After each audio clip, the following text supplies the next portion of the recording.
Hello and welcome to the Spikes podcast. I'm Fraser Myers, and with me this week, as ever, we have Spikes deputy editor Tom Slater. Hello. And Spiked columnist Ella Whelan. Hi. Coming up on the show, climate change, the Clanchy scandal, and Geronimo the alpaca. So this week, the IPCC published its latest blockbuster report on the state of the climate. The UN Secretary General said that this was code red for humanity. Tom, what have you made of the kind of discussion coming out of it this week? It's been completely apocalyptic. And I think that's the thing that always happens whenever any kind of big climate change report lands from the IPCC or from anywhere else. They can't help but turn it into a kind of biblical narrative about, fallen man having these plagues visited upon it because of its own hubris. I sound like I'm exaggerating, but you look at those front pages, This is exactly the way in which it was being portrayed. And this is genuinely a problem because climate change is an issue. It is a problem. But there still needs to be discussion about how it needs to be addressed. I think the problem with all this apocalypticism is, first of all, is that it completely papers over the details. I mean, this is fundamentally a document that runs into thousands of pages, drawing together dry scientific research. It paints a picture of a very clear problem, but it doesn't necessarily lead to the idea that the world's going to end, even on its own terms, which is worth saying. But also, you feel like so much of this is about shutting down discussion, and it's about following a kind of pre-packaged set of policy ideas, which, as we all know, as we've been talking about for a long time, are ones which involve backing technologies which don't work, which are expensive in terms of renewables, and expecting the world to put up with less economic growth, reigning in the developing world, all the rest of it.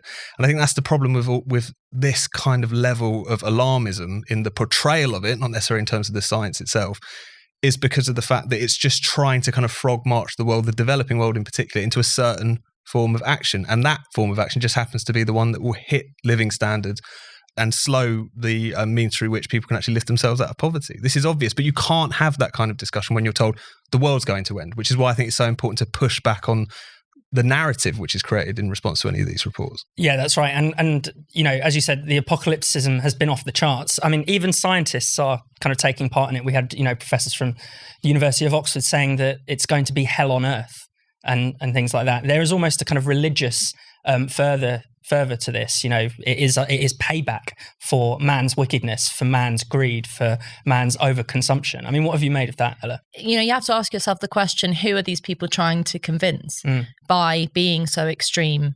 I mean, the whole kind of Greta Thunberg phenomenon was about, and her extremism and saying, the planet is on fire, was about, as she put it, trying to convince the political elite to do something, to, wake up in the night sweating and realize they had to take extreme action. Well, now it's the political elite have taken on the narrative of Greta Thunberg and Extinction Rebellion and the whole idea that we are in a kind of semi-apocalypse. And, actually, even some of them are saying it's too late now. I've seen some headlines that are like, it's already going to happen. You think, well, bloody hell, it's like flip to the other end, but there's no point in doing anything. So then you have to say, who are they trying to convince? And as we mentioned on the podcast, I think it was a few weeks ago, the whole kind of, most of the green drive policies end up being something lame, like do your recycling a bit better, or maybe take fewer drives, maybe take fewer, trips abroad. And then you think, well, that doesn't quite match up with the kind of apocalyptic tone. And then the real question is, as Tom says, it's about framing a kind of quite elitist, kind of semi-colonial throwback attitude to how the world is going to be organized. And the great point you made in your piece, Fraser, was that there's this sort of real Western elitism to all of this, which is that no one seems to recognize that the reason why we can ponce about with our recycling and and small time things is because we live in developed worlds that even when floods like the ones in London happen, there's pretty much a semi decent infrastructure to deal with that. But when those things happen in developing nations, when those happen to people who aren't living in flats and developed cities, but in huts and in shanty towns, the consequences are far more extreme. And so then to suggest that there should be a kind of a stalling of progress, a resistance to development, and as we mentioned before, a kind of like allergic reaction to any expending of energy, any discussion about energy, you're condemning people to not just poverty, but death. And that is what these climate alarmists are talking about this. They go on and on about how the poorest will die. Well, of course, the poorest will die unless human beings do something and innovate to fix the issue of climate change. Of course, human beings are having an effect on the planet. It's changing the world. That's because we do things and that affects our environment. how can we do things to make the environment hospitable and also a better quality of life for us in the future? It seems so simple, and yet they're so resistant to that. But that's absolutely right. That's the context that is always missed. That, you know, it's not just about what the environment does or how, you know, how the climate changes. The context is us and how we respond to it, and how we, you know, how our infrastructure responds to it, and that is completely sidelined. I mean, you know, we always bring up this point, but it's an important one that Bjorn Lomborg often makes, that, you know, in the past 100 years of industrialization, and this is the same period when, you know, we would have been having an impact on the climate, you know, the world's population has quadrupled, but the number of people dying, the raw number of people dying from kind of climate-related disasters has, you know, shrunk by 99%. You know, and why is that? It's because actually, as we become wealthier, yes, we are doing more to influence the climate. Of course we are. But we're also, you know, we're also better able to protect ourselves with fantastic infrastructure, with, you know, early warning systems, with all these, you know, great advancements that humanity has been able to make. Civilization is about fundamentally taming the climate, essentially. And Bjorn Lomborg also makes a great point in his New York Post piece in response to the IPCC report. Bjorn Lomborg, of course, is an environmentalist, a skeptical environmentalist, as he puts it, very much against the alarmism in the discussion at the moment. And he makes the point that obviously the report talks about global warming, but it also makes a point about extreme cold weather is decreasing, which is very important because more people die each year from extreme cold weather than extreme warm weather. Now, the fact that that detail doesn't even emerge is just because of the fact that we are not centering humanity in this discussion. The climate is centered in this discussion. It's a completely wonky way to look at it. And I think it's interesting because this is another one of those situations in which you're kind of, you know, hit over the head with the science constantly. But it seems to me that a lot of people, certainly at national newspapers, have no idea what it is that they're actually talking about. So, of course, the recent floods in Europe and even in London have come up recently as another example of why we have to take climate change seriously. According to Lomborg's assessment, the report itself says nothing about this, says it can't find evidence to suggest that climate change as we currently understand it is fueling rivers to overflow and all the rest of that. Another problem with that is you let a lot of politicians off the hook. I mean, the floods in London, this is a drainage issue as far as I can tell, more than anything else. And yet, again, if you just blame everything on the climate, then you're not going to see that. But this is the problem, is somewhere along the line, humanity is sidelined in this discussion. That's why, well, you know, the third world is just going to have to give up on having its full-blown industrial revolution. Too bad. That's why people can make those points and feel moral in making those points. It all comes down to the fact that humanity is at best sidelined in this discussion. And that's one of the things which is so striking about it, and so striking that so many people on the left in particular seem so attached to this, you know, because a lot of this time, we know this, environmentalism is essentially a luxury that rich countries and rich individuals can enjoy. Yeah. That's what it comes down to, certainly in its current formation. Not talking about the issue of climate change itself, this deep green politics, which is so mainstream. The politics of the environment more so than the actual environment itself. And I think, you know, going back to your point about these people don't really know anything, I think there is a kind of really strange sixth formerish politics that kind of emerges often in response to this. There is this sense that, well, the only reason we have climate change is because people like oil, and the only reason they like oil is because they've been lied to by nasty rich people, by the big, you know, fat cat capitalists, not, you know, remembering that the reason people, you know, use fossil fuels is to, you know, heat their home, to fuel their car, and to, of course, to power the huge kind of industrial processes that keep us prosperous and keep us wealthy. Yeah, there's a really infantile way of understanding it. I mean, everyone got their knickers in a twist about Boris Johnson's, you know, idiotic comments about Thatcher being the first kind of eco-warrior. That's why she closed the mind. Yeah, to shut the mind.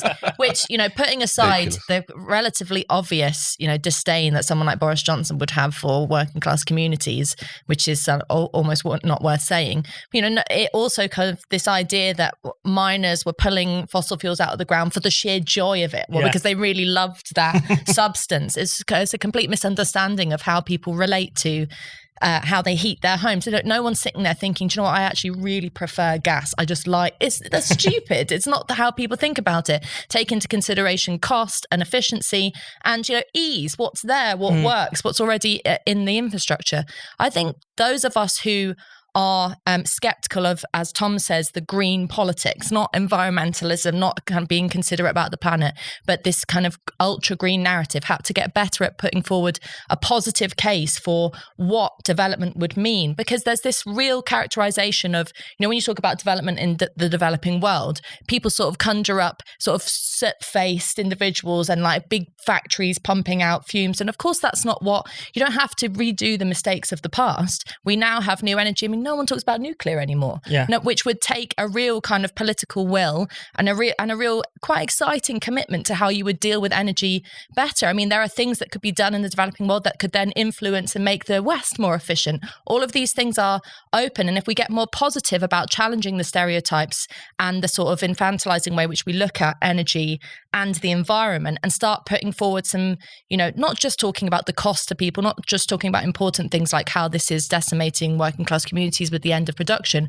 but also saying, what is our plan? What do we think could happen? And putting forward some of those more challenging the apocalypse, the kind of apocalyptic outlook with some reasonable, rational, and actually future orientated ideas, challenging the kind of short termism of, stop drinking from plastic bottles and thinking, is there a way we can drink from plastic bottles and it not affect the planet? Get innovative about it. I think the point about nuclear is important to stress for a second, because I think the absence of that from the discussion just shows how this really isn't about the climate. It's about something else.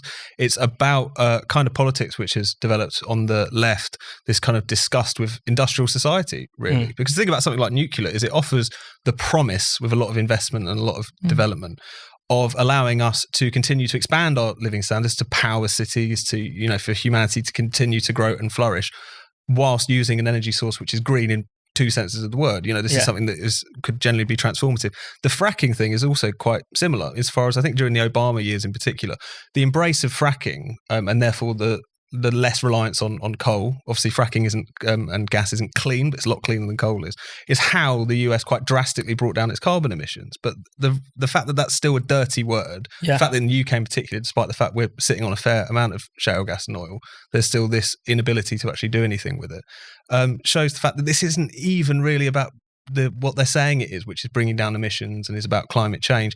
Informing it is this disgust, distaste for industrialized society. It's this kind of neo-romantic sense in which we've sullied ourselves by pulling so many people out of poverty. That's what it comes down to. I mean, and that's why we've always got to be so conscious of that distinction between the issue of climate change and the politics of environmentalism, as you were saying earlier. Exactly. And if the problem is, if we solve the problem of climate change, if we solve the problem of carbon emissions through things like nuclear, through reducing it through gas, I mean, that's not a perfect long-term solution, but it's a very good medium-term solution. Then we get rid of the imperative to change our lifestyles to live in accordance with more kind of green ideas. Then they can't tell us to to take less journeys, to travel less, to live in your little village and live this kind of sparse and parochial life essentially. And that's unfortunately the sort of technical solutions to this. That's why they create such anger among environmentalists. I mean, I suppose you should say, don't trust the environment with environmentalists might be the answer, because they're pretty much opposed to any solution that allows for a better environment and keeps humanity ticking over. Mm-hmm. Yeah, the idea of plenty, of having more, is now become a terrible thing. You've got all these theses coming out about how the crisis of the environment, climate change, could help us rethink our very limited Western materialist understanding of being tied to our iPhones and our foreign holidays, and how we could really live a simple life. And it's pretty much the same as when we talked about the lockdown and the way in which middle and upper class people dealt with the pandemic, is like this period to be cool and reflect, and how it's really good to kind of simplify life, which is fine if you've got the resources to be able to live a simple, enjoyable life. But if you don't have that choice, and you don't have that offer of plenty of a life of luxury, then it's meaningless. I mean, let's not be crude about this. It's not that we're just simply saying, well, everyone should have the right to have a new pair of Nike trainers every week.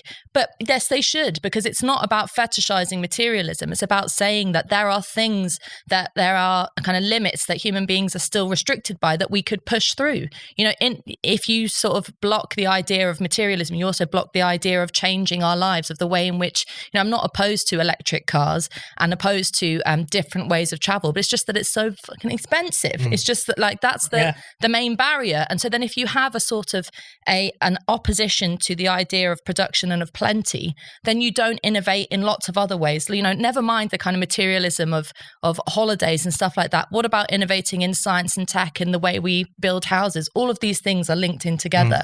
So you don't have to take this, as you say, kind of sixth formish, slightly sort of stupid, lefty, very kind of simplistic view of, buying anything and capitalism and consumerism is bad, man. It's like that is a real restriction to thinking about how these things are all linked in terms of human progress in the round. I'm starting to think sixth formerish was maybe a bit too generous, but there you go.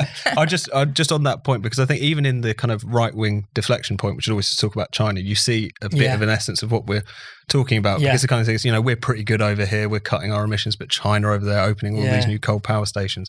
Again, it's just missing the fact that the reason that in recent decades China has been able to lift millions and millions and millions of people out of poverty is because it has been industrializing and it's been burning a lot of coal.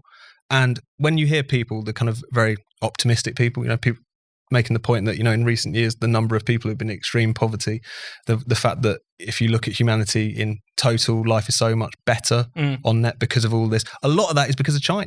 I mean, this is the thing that people don't like to admit in the context of all of this.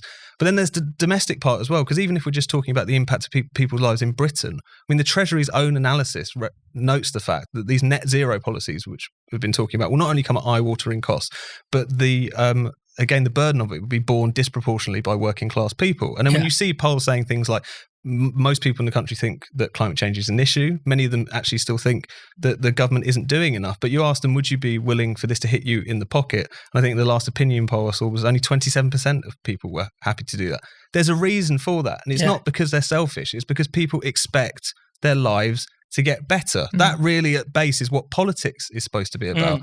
And then to see the left try and make this a class issue, as you were saying, and in your piece you make the point that it gets this completely the wrong way around, shows how much the left has lost it. Because if being left-wing or progressive doesn't mean trying to free people around the world from tyranny and poverty, broadly speaking, then it means nothing. Yet these people want to enforce less, not just on people here, but everywhere. So the less attachment to this issue is completely bemusing, even though it's just taken as common sense at this point. And we should talk a bit, final point on this this topic about democracy. I mean, that is fundamentally a problem in a democracy where you have a government essentially saying, well, not saying out loud, but wanting to enforce austerity, a kind of very extreme form of austerity, much more than, what we experienced 5 years ago, that you will have less. I mean, how can they possibly survive that? Yeah, well, the whole kind of semi-scandal rumbling on about the Red Wall voters and these sort of leaked WhatsApp messages in that show Michael Fabricant and some other Tory MPs who represent some of those Red Wall constituencies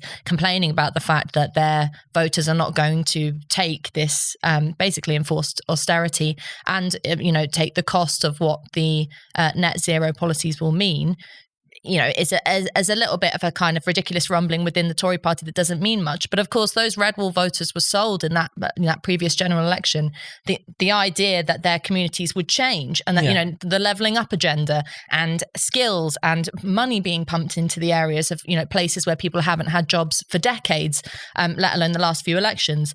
And now what the Tories are lining up their policies in line with is this net zero promise that all jobs or all opportunities of skills will have to be shoehorned into the tick boxing of anything that's climate change friendly. And that completely narrows the scope of any kind of opportunities that those people are going to have. It's going to mean less jobs, it's going to mean less opportunities, which is exactly what, let's not forget that the Red Wall voters didn't suddenly take a look at Boris Johnson and think, hey, this looks like a guy who's on our side, let's go for him. It was framed under the promise that the Tories were going to be bringing in democratic promises alongside Brexit, but also that they said that they understood better than the Labour Party that these voters needed to be listened to. Now, of course, this kind of the undemocratic nature of climate change policy, which is basically like, we'll have no consultation, we'll just listen to the scientists, if that, and this is going to be an imposed kind of form of less, as Tom says. That's completely neglecting the promises that were made to those Red Wall voters and voters all over the country, not just the ones in the Red Wall constituencies, that were voting on the basis, as most people do in general elections, as Tom says, of having more, of having change. And effectively what this government is all about is saying there's going to be less and there's going to be change, but not in the places that you want it to be. You're watching the Spiked podcast. If you're enjoying the show so far and like what we have to say, then why don't you consider becoming a Spiked supporter? Spiked supporters is our thriving community of people who donate to Spiked. If you give £5 or more per month or £50 or more per year, you can become a Spiked supporter and get a whole load of extra perks. Spiked supporters can comment on articles, get free and discounted tickets to events, get a discount on all the items in our shop, and you can bookmark articles as you browse the Spiked website. This is our way of saying thank you to those of you who fund our work. Spiked is completely free, and it always will be. So we're incredibly grateful to those of you who hand over your hard-earned cash to make sure that anyone, anywhere can access Spiked. If you don't give to Spiked yet, then now is the perfect time. Just head to spiked-online.com/supporters to set up your donation and your Spiked supporters account. That's spiked-online.com/supporters. Thank you. And now back to the Spiked podcast. So let's move on to this week's big literary scandal. This is the story about Kate Clanchy, who is essentially being forced to rewrite her book.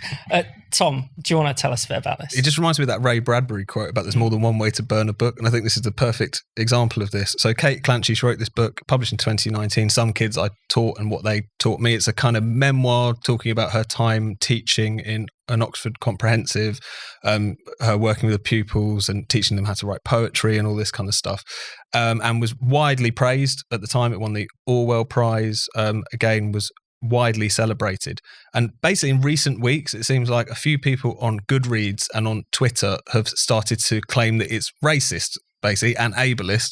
There's a handful of quotes, largely descriptions of ethnic minority students, references to chocolate-coloured skin, almond-shaped eyes, with the autistic students saying that they were unself-consciously odd and jarring company.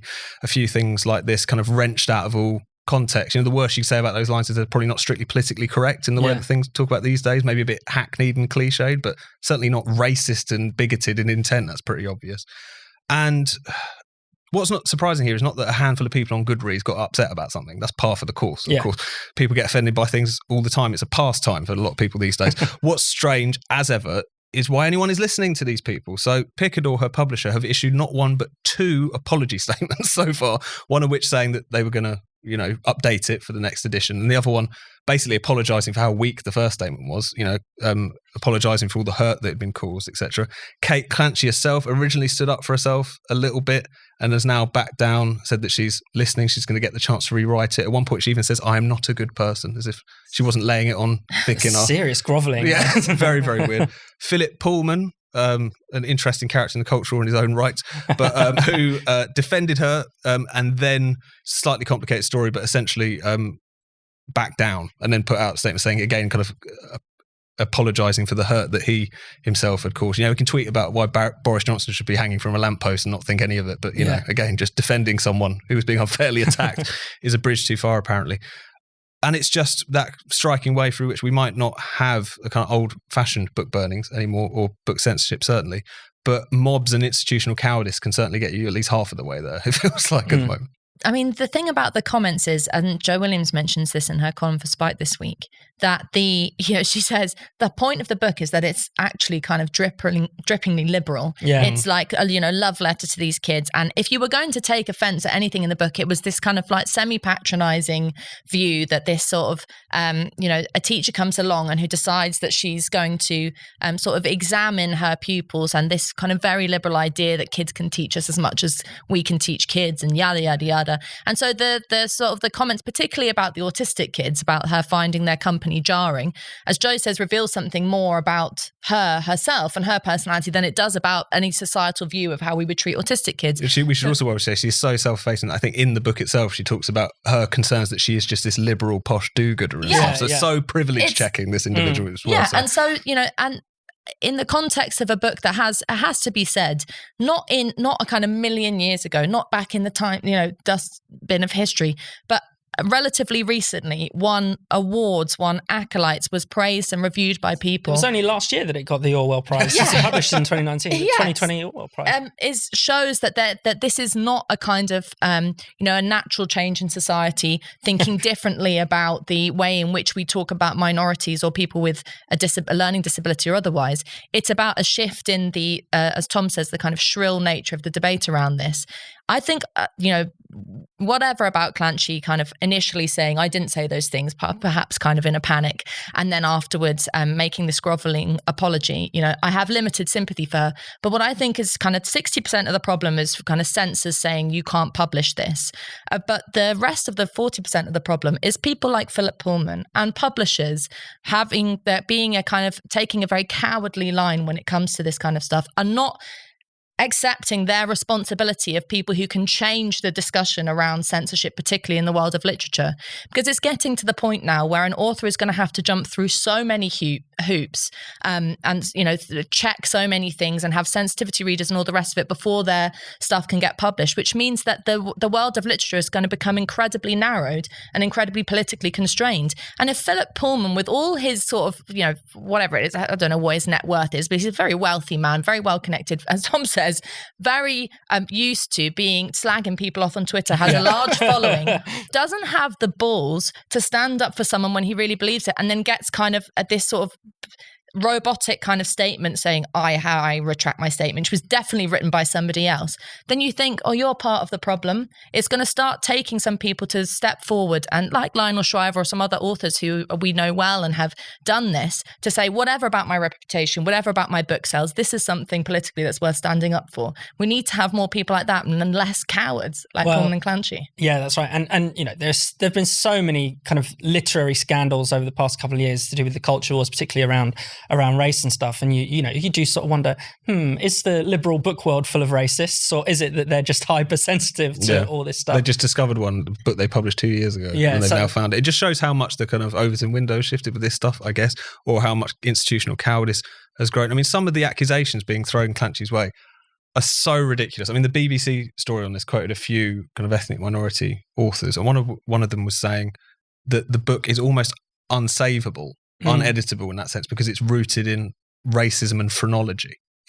Why are you listening to these people? These people are crazy, as far as I'm concerned, but unfortunately they do rule the roost, or they nevertheless can exert influence over these cowardly publishing houses. And what's I think is quite interesting is that a lot of this is coming from kind of within the publishing world, if you like. This one's a little bit more complicated, but if you think particularly about the stuff we've seen in America in the last couple of years in terms of publishing, and North America more broadly, the whole American Dirt scandal, Janine Cummings' book, I think, I'm right in saying. So this again was quite fated. Oprah Winfrey had celebrated this book. Noted bigot, of course, and because the book it was about Mexican-American immigrants, broadly speaking, and because some people said that it was stereotypical, and also she was a white woman profiting off of, or a non-Mexican woman, I should say, profiting off of their struggle, etc. They ended up having to cancel the book tour over safety concerns. I mean, this is utterly crazy. The other one, which always comes to mind, which was 2019, I think, it's this young adult author called Amelie Wen Zhao, I think her name was. She had her debut book coming out,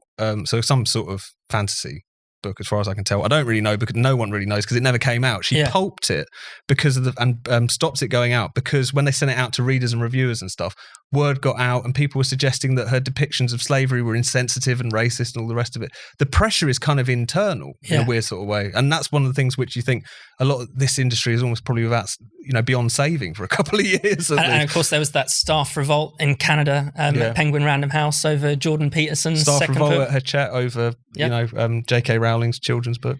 But then it's so selective. Like I recently reviewed The Authority Gap by Marianne Seagart, which is about women. It's like an ode to FTSE 100 women and why we should care more about them. And in it she uses this example, which took me aback, where she talks about Dawn Butler's interaction with someone allegedly saying that, why are you in the lift, you're a cleaner, and that whole the whole saga that happened there. And Marianne Seagart in her book says the idea that she would be mistaken for an uneducated and ill-equipped person who could never be in the room, corridors of power, and you think, bloody bloody hell. Like, they would talk about stereotyping cleaners and having a like seriously anti-working class bent to this. That gets past the publishers like nothing. So there's a really disingenuous backstory to this, is that it's not actually about writing better literature, about being more politically informed. It's about hooking on to very contemporary and superficial ideas about what is and isn't the right thing to write about, and what you do and you should and shouldn't have in terms of sensitivity in a book. That is kind of nonsense, and we do have to start calling it out as nonsense rather than capitulating to it. And finally, we should talk about the big story of the week, at least as far as the tabloids are concerned. Well, even the New York Times has covered it. The Labour leader has talked about it. It's, of course, Geronimo the alpaca, who must die. Who must die. I said he must die. Keir Starmer agrees. The first position that Keir Starmer has ever taken as Labour leader. First time you two have ever probably First agreed. time I've ever agreed with Keir Starmer is that this alpaca must die. Really, I mean, none of us particularly care about the fate of animals, but the reason this story is so fascinating is because over 100,000 people have signed a petition calling for the alpaca to be saved. The owner of the alpaca farm has spent £80,000 on legal fees and has... She's raised a militia in her own words. I don't think they're actually armed, but they're going to stand in the way of the bolt gun if it comes along. How have people got to this stage where they've lost their minds to this extent? It is completely irrational. I mean, obviously, for anyone who isn't in the UK and hasn't been following this alpaca was tested positive twice for bovine tuberculosis. And obviously the concern is give it to other animals. Yeah. And therefore there is a clear interest in killing this animal in order for the greater good, both in terms of animal welfare, as well as the economic impacts that bovine tuberculosis can have on farming and livestock and all the rest of it.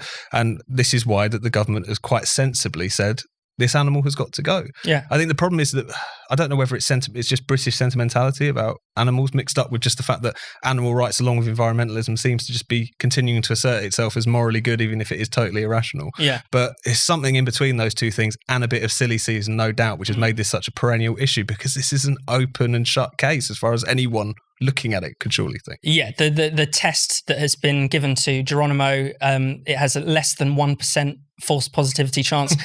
The alpaca's been tested twice. The owner wants another test. I mean, it's just ridiculous.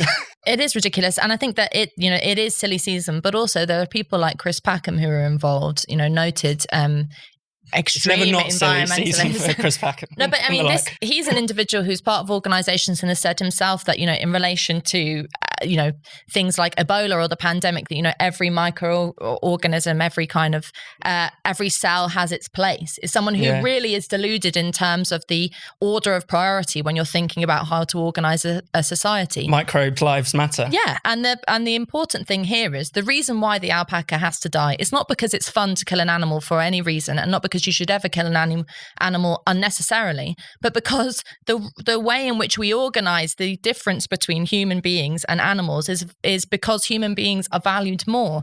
And in the context of bovine TB, the livelihoods of farmers in the area and actually across the UK are more important, and the livestock of those are more important than this one individual's pet alpaca. And there's an important point to make about the way in which the government handles TB, because of course it's been endemic in the country for 20-30 years now. There's never been a serious conversation about how to deal with it. There are farms all over the country who are constantly living with orders against movement and living with TB, and their livelihoods are damaged. So you could have, let's have a discussion about how better to deal with TB, how to perhaps eradicate it at some point in the future. But to this really tells you less about how we're dealing with TB in normal kind of animal rights care, and more about how the discussion about human beings' relationships with animals has become so blurred, whether it's through kind of, the obsession with veganism, sort of militant veganism, or the way in which we're now sort of pouring scorn on the idea that there should be animal testing for things like medicines or scientific research.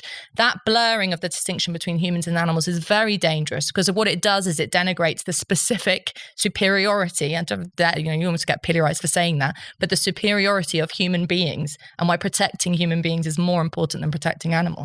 I mean, this is the point, is when you concede that principle that humans are more important, that human lives are far more valuable, you do end up in weird places. I mean, the Geronimo story is a kind of funny one on the scale of things, but, this is a point you highlighted in your piece, Fraser, that BuzzFeed investigation from a couple of years ago, which found that the WWF were funding armed guards is a polite way of putting it, who had killed and tortured people to try and clamp down on poaching. Yeah. So when you concede that animal lives are as important as human lives, this is the moral muddle that you get into. I mean, the Geronimo thing is silly, but ultimately that's where you end up. And it boggles the mind that more people can't see this.